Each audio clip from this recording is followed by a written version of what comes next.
નમસ્કાર મિત્રો, સ્વાગત છે તમારું અમારી ચેનલમાં। તો મિત્રો, ભાદરવો મહિનો ચાલી રહ્યો છે, તો આ ભાદરવા મહિનામાં આ 10 વસ્તુઓ જરૂરથી ખાવી જોઈએ, જે સ્વાસ્થ્ય માટે અમૃત સમાન બની જાય છે।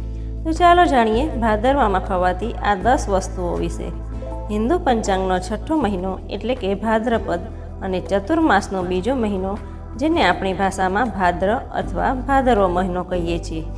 ભાદરવા મહિનામાં પૂર્ણચંદ્ર હંમેશા પૂર્વ અથવા ઉત્તર નક્ષત્રમાં અને આકાશગંગામાં જોવા મળે છે। આ માસ શૂન્ય માસ તરીકે ઓળખાય છે। જીવનશૈલીમાં ધાર્મિક અને વ્યવહારિક દ્રષ્ટિકોણથી સંયમ અને અનુશાસનનું પાલન કરવું ફરજિયાત છે। તેથી શાસ્ત્રો અનુસાર ભાદરવા મહિનામાં કેટલીક વિધિઓ વર્જિત છે અને કેટલીક ખાદ્ય પદાર્થનો પણ નિષેધ કરવામાં આવે છે, અને આ નિયમો પાછળ વૈજ્ઞાનિક અને સાંસ્કૃતિક હેતુઓ છે। આ સાથે ભાદરવા મહિનામાં કેટલીક વસ્તુઓનું સેવન કરવું જોઈએ, જે સ્વાસ્થ્ય માટે અમૃત સમાન છે। તો જે કોઈ વ્યક્તિ આનું પાલન કરશે તે વ્યક્તિ ક્યારેય બીમાર નહીં પડે અને તેને ક્યારેય પણ ડૉક્ટર પાસે જવું નહીં પડે। સૌ પ્રથમ જાણીએ કે ભાદરવા મહિનામાં શું ન ખાવું જોઈએ। નંબર 1, તલનું તેલ ન ખાવું જોઈએ, જેનાથી સ્વાસ્થ્ય બગડે છે। નંબર 2, આ મહિનામાં દહીં ન ખાવું જોઈએ, જેનાથી પિત્ત એસિડિટી થાય છે। નંબર 3, આ સમયે બીજા દ્વારા આપવામાં આવેલ ભાત ન ખાવા જોઈએ। શાસ્ત્રો પ્રમાણે જો બીજાના ભાત ખાઈએ છીએ તો ઘરમાં આવક ઓછી થાય છે। નંબર 4, નારિયેળના તેલનો આ માસમાં ખાવાથી સ્વાસ્થ્ય બગડે છે અને શાસ્ત્રોમાં પણ વર્જિત માનવામાં આવ્યું છે। નંબર 5, ભાદરવા મહિનામાં ગોળનું સેવન બિલકુલ ન કરવું જોઈએ, તેમજ આ મહિનામાં રીંગણા, કોબીજ વગેરેનું સેવન પણ ન કરવું જોઈએ। નંબર 6, જો કોઈ તમને આ મહિનામાં ચોખા અથવા નારિયેળના તેલનું દાન કરે છે તો આવા દાનને બિલકુલ પણ ન સ્વીકારશો। નંબર 7, ભૂલે ચૂકે ખાટી છાશ ન પીવી। આ મહિનામાં શરીરમાં પિત્ત અને કફનો ઉપદ્રવ વધારે જોવા મળે છે। તો મિત્રો, હવે આપણે જાણીએ ભાદરવા મહિનામાં શું શું ખાવું જોઈએ।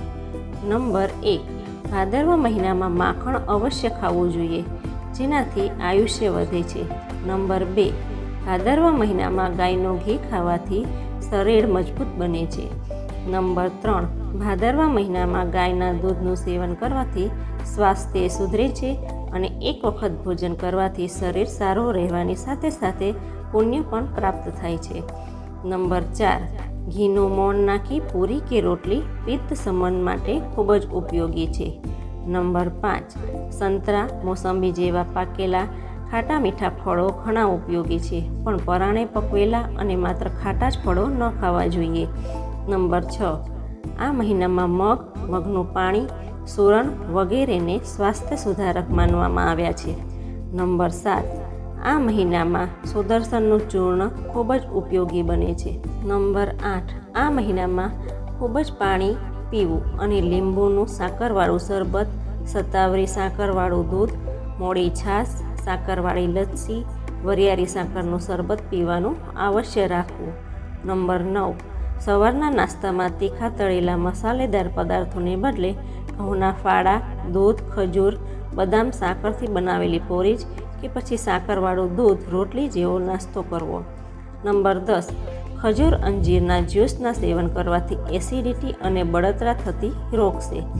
નંબર 11, દૂધ અને દૂધની વાનગી જેમાં ખીર, દૂધપાક અવશ્ય લેવો।